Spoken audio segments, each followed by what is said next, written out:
Hello everyone, this is Namrata Golyan and in today's class we are going to do one of the most important topic of microeconomics, कह लो business economics, managerial economics, सबका ही सबसे important topic that is about the forms of market. Market या बाजार एक ऐसा word जो हम जब से समझने लगते हैं तब से ही सुनने लग जाते हैं। मार्केट जाना है, मार्केट से ये परचेज करना है या मार्केट में हमें ये शॉप ओपन करनी है। तो आज हम इकोनॉमिक सेंस में बात करेंगे what do you mean by market. Market होता क्या है, what do you mean. Market is an arrangement where buyers and sellers interact to exchange goods and services at a mutually agreed price. इस definition से हमारे सामने क्या क्या characteristic सामने आती है। मार्केट एक ऐसी व्यवस्था है जहां पे buyer and sellers interact to exchange goods and services. Buyers and sellers, seller का क्या मोटिव होता है, to sell their goods, buyers to buy the goods, to exchange goods and services at a mutually agreed price. Goods का exchange किया जाता है, services का exchange किया जाता है at a mutually agreed price. Understood? इसका मतलब क्या हुआ, there must be at least two parties, buyers and sellers. There must be a commodity जिसका आप एक्सचेंज कर सकते हो। ये हमारे मार्केट को एक्सप्लेन करते हैं। और अब बात आती है मार्केट के नेचर की। आज के टाइम में मार्केट ऑनलाइन भी है और ऑफलाइन भी है। अंडरस्टूड? अब बात आती है मार्केट्स आर क्लासिफाई। किन बेसिस पे हम मार्केट्स को क्लासिफाई करते हैं। हमारा जो मार्केट स्ट्रक्चर है, जो हमारे फॉर्म्स ऑफ मार्केट हैं, वो 4 टाइप्स के हैं। Perfect market, monopolistic market, oligopoly market and monopoly market. Generally ये 4 फैक्टर्स के बेसिस पे डिफरेंशिएट कर सकते हैं और उसके बेसिस पे हम कह सकते हैं कि इस कमोडिटी के लिए ये मार्केट एग्जिस्ट होता है। Like number of sellers, nature of product, product का नेचर कैसा है, होमोजीनियस है या हेट्रोजीनियस है, इट मीन सेम प्रोडक्ट है या अलग अलग प्रोडक्ट है, freedom of entry and exit of firm, firms market में इजीली एंटर और एग्जिट कर सकती है या नहीं, फर्म का प्राइस पे कंट्रोल है या नहीं, मतलब फर्म प्राइस को कंट्रोल कर सकती है या नहीं, जो मार्केट में चल रहा है वही प्राइस फॉलो करना पड़ेगा या वो अपने अकॉर्डिंग प्राइस सेट कर सकती है। इनके बेसिस पे हम मार्केट स्ट्रक्चर को डिफाइन करते हैं। As I said, there are 4 types of market: perfect, monopolistic, oligopoly and monopoly. To make your concept simplify and easy understandable, मैंने एक जैसे चार्ट फॉर्म में ड्रॉ किया है। There are 4 bases, उसके अकॉर्डिंग अपने डिफरेंशिएट करेंगे और देखेंगे कि कौन से प्रोडक्ट में जनरली कौन सा मार्केट एग्जिस्ट होता है।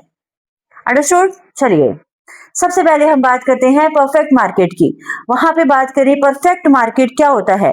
परफेक्ट मार्केट एक ऐसी सिचुएशन है where there is large number of buyers, large numbers of sellers and product is homogeneous. Firm का प्राइस पे कोई कंट्रोल नहीं होता and firms are free to enter and exit the firm. अब देखिए number of sellers, perfect market में many, product homogeneous, मतलब जो परफेक्ट मार्केट के अंदर जो प्रोडक्ट होता है वो एकदम सेम होता है, you can't differentiate. Price control, firm का प्राइस पे कंट्रोल नहीं होता है। Entry of firms, firms are free to enter. Generally जो परफेक्ट मार्केट की सिचुएशन है वो एग्रीकल्चर प्रोडक्ट्स में प्रिवेल करती है। इट मीन्स एग्जिस्टिंग प्राइस पे तो आपकी सेल सही चल रही है, आपने प्राइस कम कर दिए तो आपको लॉस हो सकता है, आपने प्राइस इंक्रीज कर दिए जो मार्केट में प्राइस चल रहा है तो आपकी सेल जीरो भी हो सकती है। अब हम बात करते हैं मोनोपोलिस्टिक सिचुएशन की, जो हमारे अक्सर हम इससे ही डील करते हैं। Number of sellers many, product differentiated, product है जो मोनोपोलिस्टिक कंपटीशन के अंदर डिफरेंशिएशन होता है ब्रांडिंग से या कलर से, स्टाइल से, इसके अकॉर्डिंग। जनरली क्लोथिंग, शूज वगैरह जो हम परचेज करते हैं वो मोनोपोलिस्टिक एग्जांपल्स हैं। प्राइस कंट्रोल, सम कंट्रोल होता है। Entry of firms, firms are free to enter. अब एक बार दोबारा से देखिए, under monopolistic competition number of sellers are many, product is differentiated, और ये भी कह सकते हैं टेक्निकल टर्म्स में कई जगह हेट्रोजेनियस लिखा होता है word. Price control, some control होता है फर्म का। Entry of firms, firms are free to enter. Understood? अब हम बात करते हैं ओलिगोपोली। ये मार्केट जनरली ऑटोमोबाइल इंडस्ट्री में एग्जिस्ट होता है। Number of sellers few, number of buyers भी फ्यू ही होते हैं। प्रोडक्ट डिफरेंशिएशन होता है। अब आज हम देखते हैं कि जो ऑटोमोबाइल इंडस्ट्रीज की शॉप्स हैं बहुत ज्यादा नहीं होती है, बहुत ज्यादा इसकी फैक्ट्रीज भी नहीं हैं, और जो इसके बायर्स हैं वो भी कॉमन नहीं होते हैं। ऐसा नहीं है कि हर कोई ऑटोमोबाइल इंडस्ट्रीज में आइटम्स परचेज करता है। प्राइस कंट्रोल थोड़ा बहुत कर सकता है, और क्योंकि बट जो बायर होता है वो प्राइस को कंपैरिजन करके ही प्रोडक्ट को परचेज करता है, सो इसलिए प्राइस कंट्रोल कंसिडरेबल ही होता है। Entry of firms difficult. आज कोई भी शॉप है, चाहे हीरो होंडा की शॉप है, मारुति की शॉप है, टाटा की शॉप है, वो क्या होती है, कंपनी अपनी फ्रेंचाइजी देती है, वहीं पे वो शॉप्स ओपन होती है। हर कोई अपनी शॉप ओपन करके नहीं बैठ सकता, so entry of firms are difficult.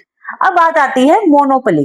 Generally जो मोनोपोली सिस्टम है वो रेलवे में, डिफेंस में यहाँ पे एग्जिस्ट होता है। जो गवर्नमेंट या तो सर्विसेज प्रोवाइड करा रही है वो मोनोपोली सिस्टम्स के एग्जांपल्स होते हैं।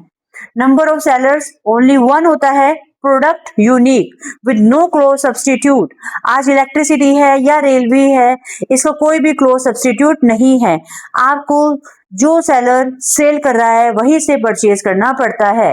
प्राइस कंट्रोल कंप्लीट, फर्म का पूरा प्राइस कंट्रोल होता है।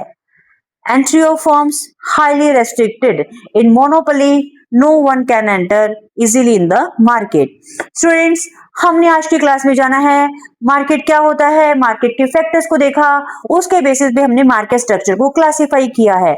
Thank you students, I hope आपको आज की क्लास बहुत अच्छे से समझ आई होगी, and you will surely cooperate me in the future to.